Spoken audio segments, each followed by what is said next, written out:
These national conventions, I think, have less and less to do with what ordinary Americans and most of us think is really, think politics is really about. I think what's really at both the conventions, what's the most important work is happening off the stage, and both of the conventions have made it absolutely impossible for journalists to see that work happening. So even though the Media Consortium has many of our members down in Tampa, it's very, very difficult for our journalists to actually find out the behind-the-scenes work that's happening. What I will say, though, is that a lot of our journalists, unlike corporate media, a lot of our journalists are actually telling us about what's on the Republican platform, which I think is really important. A lot of people dismiss the platform and they say, oh, the platform doesn't mean anything, nobody pays attention to it.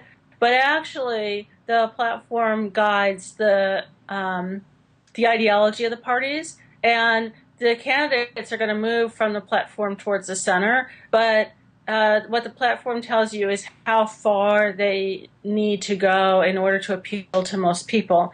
And we've had really, really great pieces from Alternate on the top thinkers in the RNC and what their thoughts are on from Mother Jones on the plight of gay Republicans who feel very excluded from the convention, and on the attempt by a lot of Republicans to return to the gold standard, which would really cause havoc in our economy.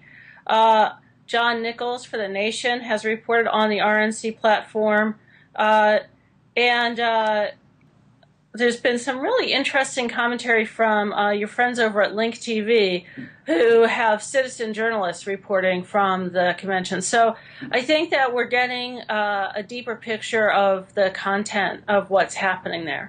One of the most interesting stories coming out of the RNC is the diversity of protesters, both from Republican flanks, the Ron Paul people, and then from the Occupy movement, which is nonpartisan, and then from the left. And so there's the nature of the protest has actually been really focused on a kind of, ironically, a kind of libertarianism, a kind of belief that people need to have more freedom from corporations and from those in charge to express themselves. And that's ironic because the Republican Party has always said that they're the ones who are about freedom from government and freedom from constraint. And so they're actually being attacked from their ideological peers in some sense. And I find that very, very intriguing.